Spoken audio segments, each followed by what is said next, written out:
Hello and welcome to Suffolk U News, the weekly news program brought to you by the Communications and Journalism Department here at Suffolk University. I'm Eleni Mata. And I'm Shauna Newcomb. Today we have coverage of a heroin overdose and issues of homelessness. But first, let's send it outside to Lauren Barabee, who has more on today's weather. Lauren? Thanks, Eleni and Shauna. It's a beautiful day outside, lots of sunshine, highs in the upper 30s. Yesterday's rain cleared out a lot of the snow and melted the snow off the sidewalks. The sidewalks are clear. We can expect a little bit of clouds coming in this afternoon, and I will have more on that coming up on SU News.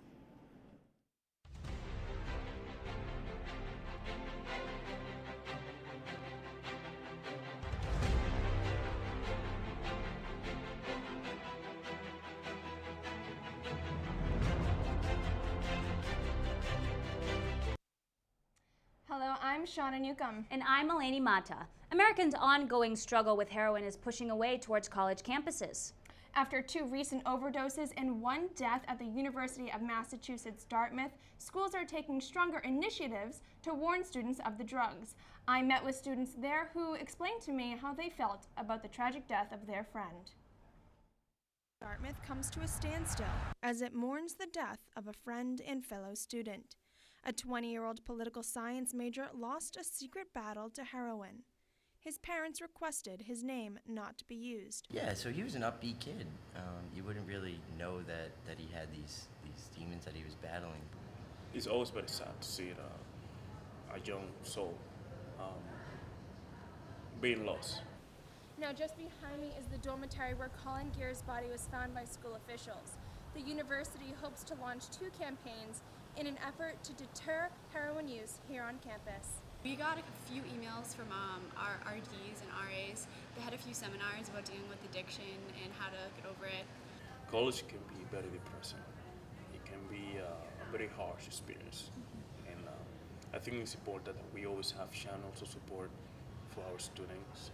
That way it provides a sense of community, and that way basically means that we're all in it together and to get over this tragedy. I know that this is affecting me every day. I wake up and I'm thinking, he could be here today, but he's not. You know, this isn't something that he wished for. UMass Dartmouth does a great job of being able to try to combat things like this, and I wish that there was more of an awareness, and that's what they're doing now. Now, if you or someone you know is struggling with addiction, it's important to note that there are resources available, like reaching out to treatmentcenter.com. Students and schools are encouraging their students to take advantage of their health and wellness programs. UMass Dartmouth is really trying to make a difference, right? It is really trying to make a difference, and something important to note is that the university isn't just sweeping this under the rug. They're really bringing it to light and raising awareness, which hopefully these are the initiatives that are needed to bring about the change we really want to see. I hope more universities take that initiative. I agree. In January, the House of Representatives passed a bill that would limit doctors from prescribing opioids to patients. This bill follows the recent opioid epidemic in cities such as Brockton, Gloucester, and North Andover, just to name a few. Boston experienced record-breaking cold this past weekend, yet some of the city's homeless population refused to enter shelters. It was preferred to sleep on the ground outside instead of the floor of overcrowded shelters. St. Agnes parishioners passed out hot chocolate, outerwear, and socks to dozens of homeless people in the Boston Common. As winter rolls around, Boston's homeless population continues to struggle through the colder temperatures.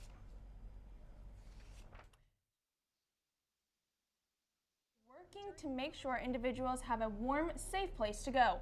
SU News reporter Rebecca Ashu took to the streets to see what the challenges are. During the summertime, the Common is filled with homeless individuals, but during the wintertime, they struggle to find a warm place to stay. Studio 73 SU News reporter Jeanette Orihal has more on the story. Living in the street is difficult, but as temperatures drop below zero, shelters across the city have to make room for those who have to get out of the cold. One nonprofit organization in Boston's Back Bay is taking a unique approach to help homeless and poor women in the city. We were founded in 1982 by 2 visionary women who realized that Boston did not have a safe refuge for women during the day. The homeless shelters in the evening, they had to leave in the early morning hours, and there were places for men to go, but really nowhere for the women to go. The Women's Lunch Place serves over 1,300 women a year. 95% of those women identify as single and unaccompanied. Boston Mayor Marty Walsh has laid out a plan to end homelessness in the city by 2018. He plans to implement a housing-first model which provides homes for the chronically homeless as quickly as possible. It's going to take some time, though, because there are thousands of homeless individuals, over 3,000 homeless families in Massachusetts, so it is a big challenge. Sometimes it can be an even bigger challenge for women. When you're a female, it really does suck for you, especially when you sleep outside, because you can't trust people. You can't. But if you come to places like this, you meet good people at work here, and they give you structure. Homeless people should not be viewed as invisible. They're on our streets. They are part of our fabric of our communities and our lives, and we should recognize them. For SU News, I'm Jeanette Origel. The state and the city of Boston are coming together in splitting the cost of providing a safer space for homeless people during the winter time. They're hoping to expand the shelters in that case in hopes that homeless people will not be on the streets anymore.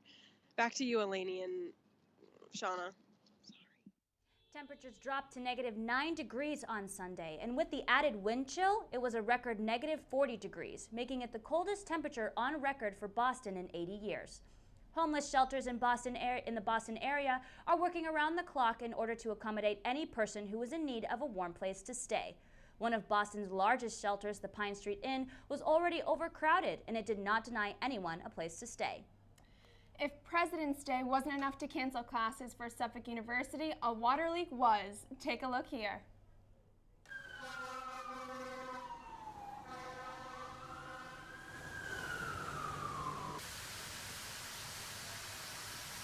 Water came pouring out after a pipe burst inside of Citizens Bank, which shares the building with Suffolk University.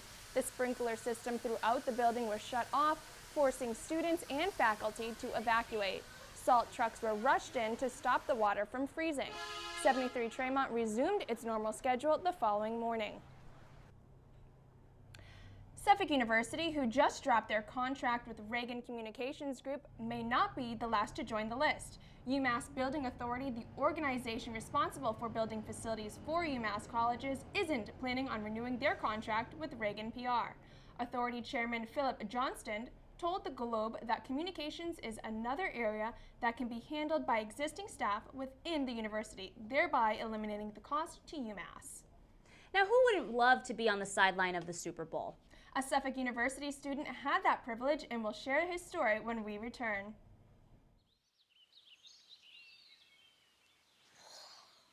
Oh, look, a redhead. Staring contest.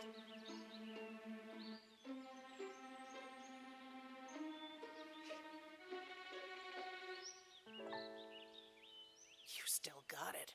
I know. Come alive with the forest. The dad was cute. They were looking right at us. Visit discovertheforest.org to find a forest near you. There's one thing you can never have sex without. It's not something you buy. Or something you take. In fact, there's only one way to get it. It has to be given to you, freely. It's consent. Because sex without it isn't sex. It's rape. Consent. If you don't get it, you don't get it. It's on us to stop sexual assault. Learn how and take the pledge at itsonus.org. Here's your check.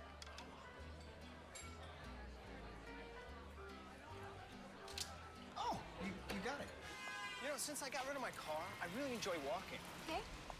God, no. Getting pulled over for buzz driving could cost you around $10,000 in fines, legal fees, and increased insurance rates. Oh, you're home early. You live with your mom? That'll set your game back a few years. Buzzed, busted, and broke. Because buzz driving is drunk driving. Welcome back. I'm Eleni Mata. And I'm Shauna Newcomb. Joining us is reporter Eric Callender, who had a front row view of Super Bowl 50. Welcome, Eric. Hi guys. So Super Bowl aired last week to millions of viewers as the Broncos beat the Panthers, but behind the scenes there's a lot more that goes on that you may think. Levi's Sports, no event compares to the Super Bowl, and for this year's 50th anniversary at Levi's Stadium in Santa Clara, I got a chance to go out and work on the setup for CBS. We showed up 2 weeks in advance to start setting up the compound, from which miles of cable are laid out around the stadium. Everything goes in and out of the compound, so this is where the majority of the work is done. Inside the production trucks is where everything is controlled, and where all the shots get called by the director, choosing from the 50-plus camera angles. Although empty now, every seat in here was filled and then some. They also had 3 separate sets, on the field, in the stadium, and in a parking lot, which you can see here is right outside the stadium. Each of these sets have cables running to the compound, along with their own crew and equipment. For the game, I was with a handheld camera on the sideline holding part of the 350-foot cable so we get from end zone to end zone, and then was right in the middle of it all for the trophy presentation after the game. Luckily, our camera wasn't on for the halftime show, which allowed me to watch.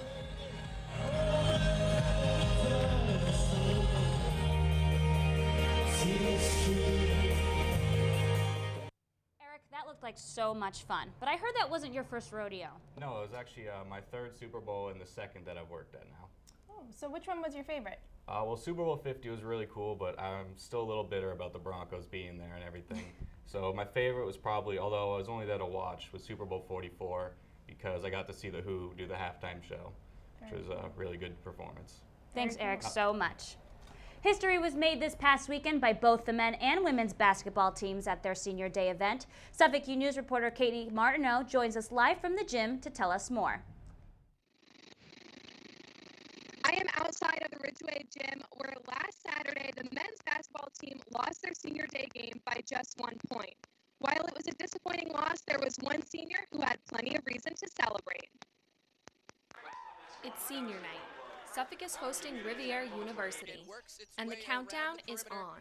For one senior, he was on a special mission. We were sitting on the side counting, other fathers were saying he's got 6 more, he's got 3 more, but when he finally got that at the end there, everybody cheers, so I realized everybody was counting with him. For 3. Hits again! This basket made it 1,000 points for Caleb Uni in his 100th career game for the Rams. Looks to rebuttal and misses. Rebound by Adam Chick. What a rebound. You can hear it was definitely a crazy moment. I remember I had 997 halfway through the second half, and right when I shot the 3, I knew it was in. So right when it went in, I just had a pure sense of joy and just a sense of achievement. And when I was running down the court, I heard everyone cheering. I saw my parents, and they just looked so happy for me. So it really meant the world to me. I have a really close relationship with him. I really love the guy. We're really good friends, and it was really special for me. I didn't get that much playing time, but my boy did, and I always got happy every time that it was something good happened to him. So I'm blessed for that, and blessed for my best friend Caleb. There it is. You heard our very own Jacob over the loudspeaker. Caleb Mooney hitting the 1,000-point mark. What a great thing for the Ram. It's been awesome to see Caleb playing here for the past 4 years. I just want to be remembered as a team player that was a leader from when I started until when I ended. So I've been captain for 3 years, and just improving every single year was my goal, and I feel like that I accomplished that. Last night, the team won a crucial game against St. Joseph's College, which now has them earning a spot in the GNAC playoffs. The women's basketball team will also be heading to the playoffs, but they had one historic game last Saturday that no one on the team will ever forget. With the left hand, a clear lane, no good offensive rebound. Count them in a foul. 101-99. The women's basketball team has set a record, 40 years in the making. While hosting a GNAC rival Albertus Magnus, Suffolk broke their all-time single-game scoring record. The 104-99 win was not only the highest scoring game ever, it was also the first game in which Suffolk scored over 100 points. Leading efforts by Alex Quadri and Chelsea Campolone, both with 20-plus point games, helped lead the Rams to the win. That will end it. Suffolk. Now, the team will have one more game on Saturday before their playoff run, where they will hope to make a run at the championship. Back to you, Shauna and Delaney. Thank you, Katie. Coming up, a first for the state, and it's coming to Suffolk. Plus, Suffolk says farewell to one of its theaters. More when we come back.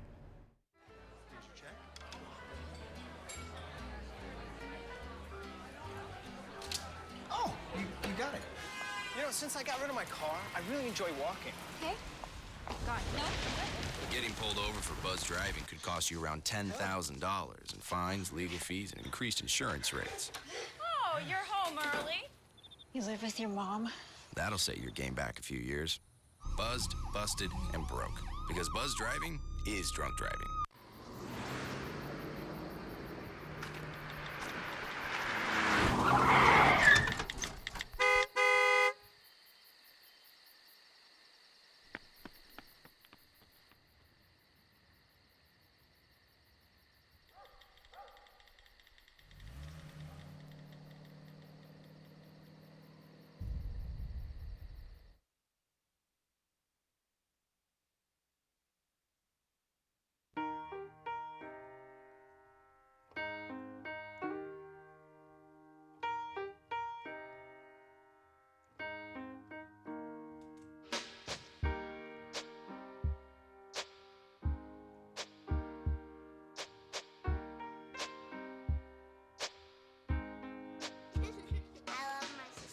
My heart doesn't see race.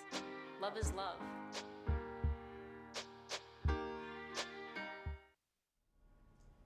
Welcome back. I'm Eleni Mata. And I'm Shauna Newcomb.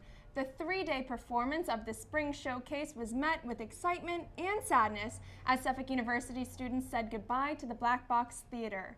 SU News reporter Victoria Menendez and Stephanie Arante filmed the final goodbye to the Suffolk Theater.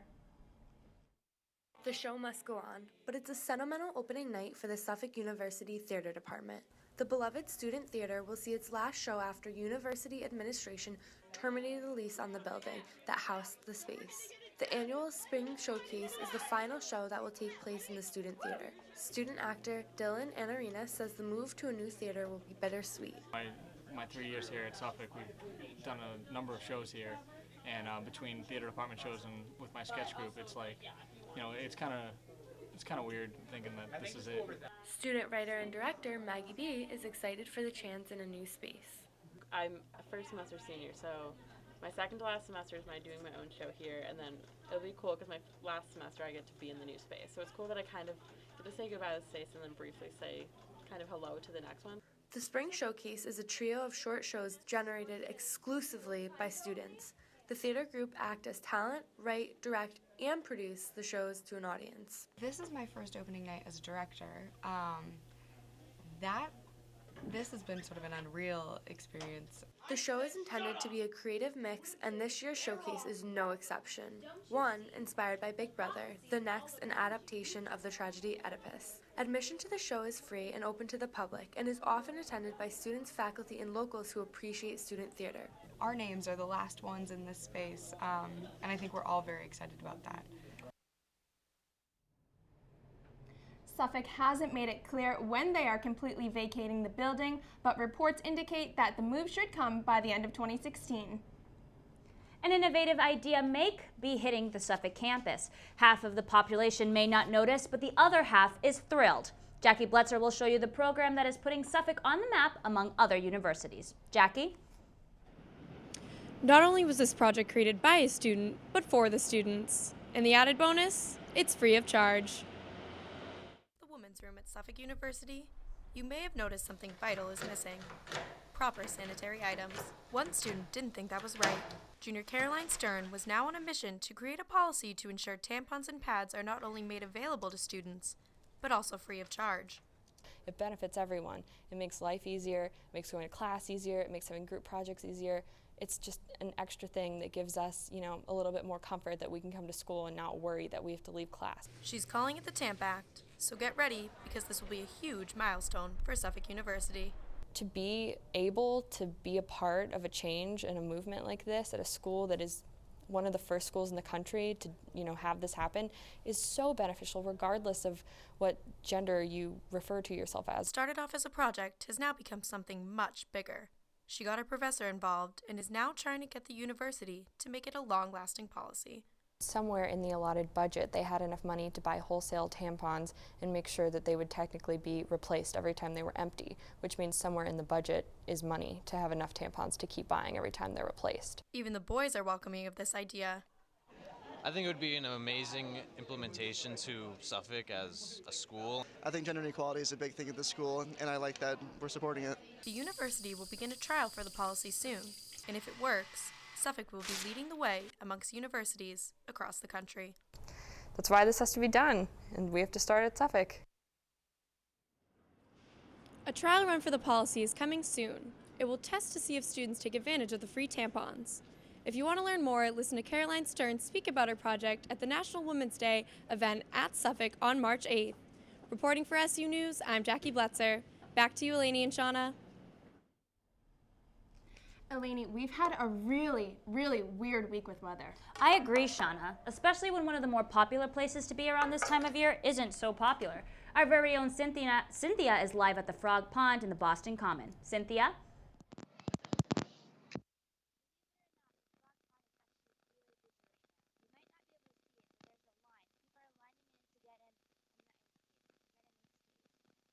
A lot of people came into the city to skate. It's been a wild week of weather. Lauren has more on this week's forecast. Thanks, Cynthia. Well, first we're going to take a look at today's temperatures across Massachusetts.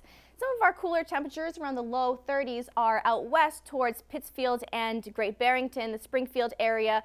Out here towards Boston, we're experiencing a little bit warmer. It's going to be around the mid-40s today. And according to the Farmer's Almanac, these are the seasonal temperatures for the month of February. So these are the temperatures to be expected. And next, we're going to take a look at today's weather in the area. As you can see, it's a clear day today. We're not expecting any precipitation.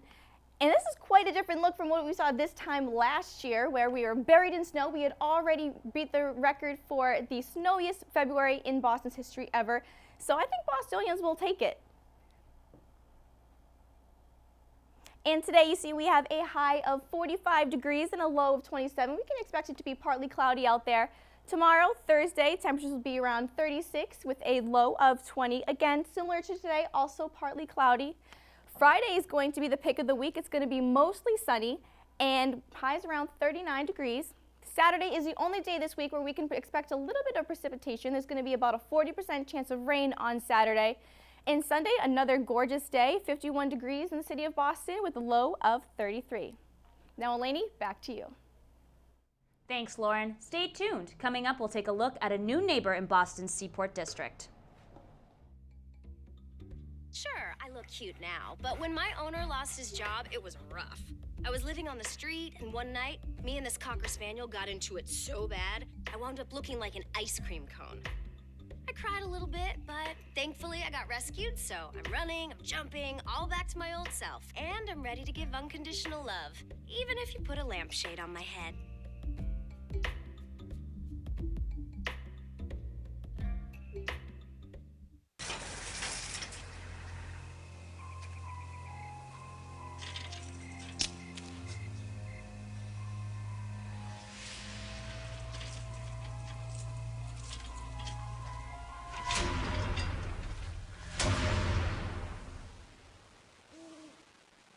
If you don't fix them, sparks from dragging tow chains could cause a wildfire, and that could be scary. Smokey. Only you can prevent wildfires.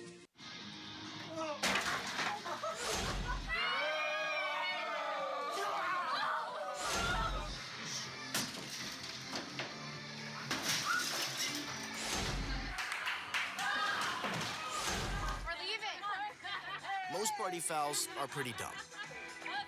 But if you decide to drink and drive underage, you could lose your license and your freedom. Underage drinking and driving. The ultimate party foul. Welcome back. I'm Shauna Newcomb. And I'm Eleni Mata. The Seaport District is welcoming General Electric for the time being before they find their permanent home in Boston. Reporter Delaney Fischetti has the story. Delaney? Is one of the shining stars of Boston, and they are getting a new neighbor. That new neighbor is bringing 800 new families. General Electric has announced they are relocating from their plant in Connecticut, bringing 200 corporate jobs and 600 digital, designing, and developing jobs. I think it's very exciting. I think it's great for the city of Boston and for more jobs to be moving in the area. This new neighbor will be relocating to a temporary location at 3341 Farnsworth Street. But somebody already lives there. Bullhorn, a software company. Director of Marketing Communications Vinda Souza says that Bullhorn is happy to hand over their office space to General Electric. Probably excited about the GE move. We're obviously excited about Bullhorn's expansion and the fact that we have a great new tenant, at least temporarily, for our beloved former headquarters at 3341 Farnsworth. GE's big move to Boston signals a lot more than just an office relocation. GE's relocation to Boston is just a signal of the fact that Boston is very much on the map as a tech hub and a center. Local Bostonians are welcoming their new neighbor with open arms. I agree. I think it's great news for the city of Boston and for the workforce. Reporting for Studio 73 News, I'm Delaney Fischetti. It will definitely be a great addition to the city of Boston, and we can't wait to see what it'll bring to the table once it gets here. For New England donut lovers, it's time to rejoice. Krispy Kreme Donuts just announced that it plans to open not 1, but 7 donut shops between New Hampshire and Maine within the next few years. Currently, the only Krispy Kreme in the New England area is at the Mohegan Casino in Connecticut. Last time we had the taste of the Krispy Kreme was over a decade ago, so we will be welcoming it with open arms and open stomachs. Tom Brady may have a new career path after he retires from the NFL. Find out what that could be when we return.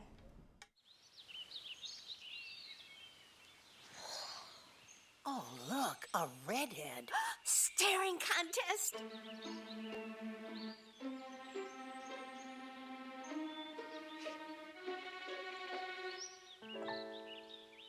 You still got it. I know. Come alive with the forest. The dad was cute.